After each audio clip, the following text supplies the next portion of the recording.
नमस्कार दोस्तों, आज हम लाए हैं सैड इमोशनल कहानी। तो प्यार में मिला दर्द सैड लव स्टोरी है दोस्तों। आज आपके लिए सैड लव स्टोरी लेकर आए हैं। यह कहानी अनामिका और अयान की है। यह एक सैड लव स्टोरी है दोस्तों। आगे आप पढ़ेंगे अनामिका और अयान कैसे मिले और एक दूसरे से जुदा हुए। पूरी कहानी पढ़ने के बाद आपको यह कहानी कैसी लगी हमें कमेंट करके ज़रूर बताएं। दोस्तों चलते हैं वीडियो में। अनामिका मध्य प्रदेश से दिल्ली कॉलेज के लिए आई थी और अयान राजस्थान से उसी कॉलेज में पढ़ने आया था। अयान एक सीधा साधा सा लड़का है जो ना लड़कियों से ज़्यादा बात करता है और ना ही किसी से ज़्यादा मतलब रखता। अयान की यह बात अनामिका को बहुत अच्छी लगती है और वह किसी न किसी बहाने से अयान से बात करने की कोशिश करती है।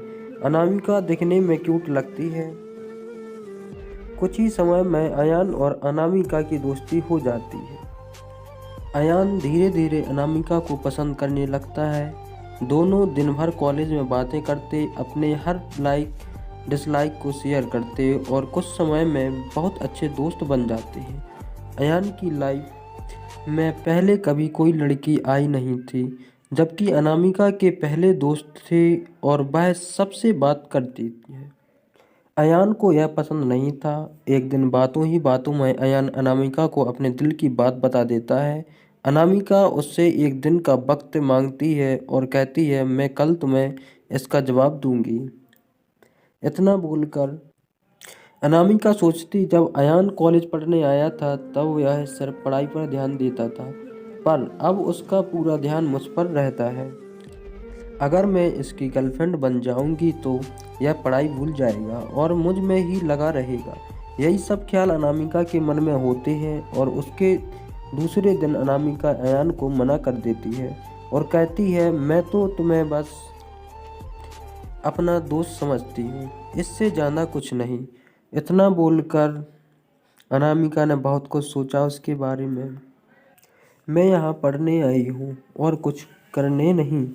तुम चाहो तो मेरे दोस्त रह सकते हो। अयान दोस्ती के लिए मना कर देता है और अनामिका को बहुत समझाता है, लेकिन अनामिका कुछ नहीं समझती या सुनती। अयान को यह बात बहुत बुरी लगती है और वह अनामिका से बात करना बंद कर देता है। कुछ दिन कॉलेज भी नहीं आता है। अब अनामिका को भूलकर पूरा ध्यान पढ़ाई में लगाता है और ना किसी से ज़्यादा बात करता है और ना ही मतलब रखता है किसी से। वो बिल्कुल सीधा साधा सा रहता है।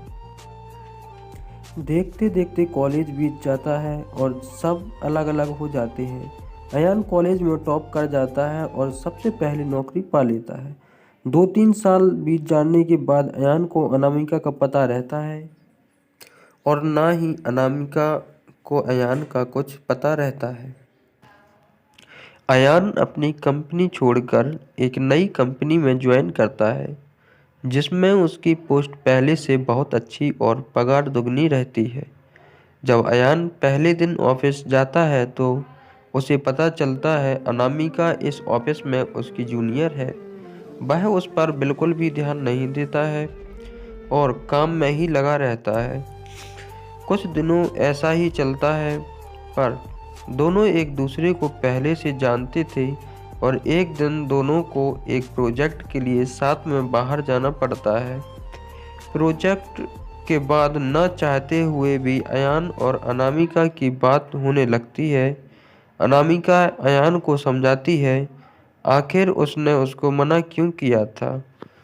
अयान को अनामिका की बात समझ आ जाती है और दोनों में गहरी दोस्ती फिर से हो जाती है। पूरे ऑफिस में दोनों की दोस्ती के चर्चे होने लगते हैं। अयान सीधा साधा लड़का रहता है, उसको ज़्यादा कुछ समझ में नहीं आता है। अयान कुछ समय बाद अनामिका को डिनर पर ले जाकर फिर से प्यार का इजहार करता है। अनामिका इस बार अयान से मना नहीं करना चाहती, पर उसके पास कोई चारा नहीं था, क्योंकि कुछ दिनों में ही उसकी शादी होने वाली रहती है। अनामिका अयान को अपनी शादी की बात बताती है। इस बार अयान का दिल पूरी तरह टूट जाता है। वह बिना कुछ कहे वहाँ से चला जाता है। अनामिका रात में सोचती है कि अयान से अच्छा लड़का मुझे कभी नहीं मिलेगा। वह फैसला करती है कि कल अयान को हाँ कर दूंगी और मम्मी पापा को अयान से शादी के लिए मना कर लूँगी। जब दूसरे दिन अनामिका ऑफिस जाती है तो उसको पता चलता है कि अयान ऑफिस छोड़कर चला गया और दोबारा कभी कंपनी में नहीं आएगा। जाते जाते अयान अनामिका को एक खत लिख जाता है। जिस दिन मैंने तुम्हें देखा था उसी दिन से मैं तुमसे प्यार करता हूँ। मैं तुम्हें ज़िंदगी में कभी नहीं भूल पाऊँगा। तुम जहाँ भी रहो उसके साथ भी रहो, खुश रहो। जब इस जीवन में या अब इस जीवन में इस दर्द के साथ ही जिंदा रहूँगा।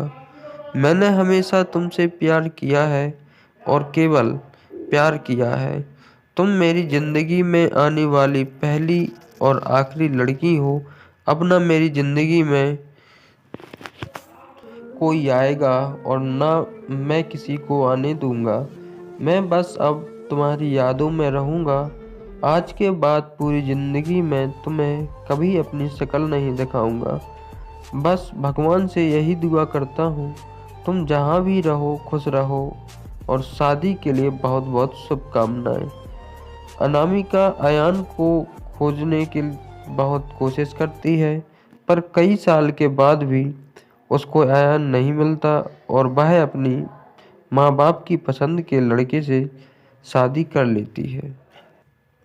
इस तरह दोनों हमेशा के लिए एक दूसरे से बिछड़ गए और दर्द के साथ अपनी ज़िंदगी व्यतीत करते हैं। तो दोनों की यह लव सैड स्टोरी यही थी।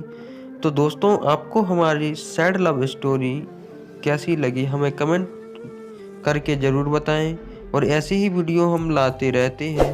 तो चैनल को सब्सक्राइब कर लें, बेल आइकन को प्रेस कर लें। आज की वीडियो में इतना ही। धन्यवाद दोस्तों।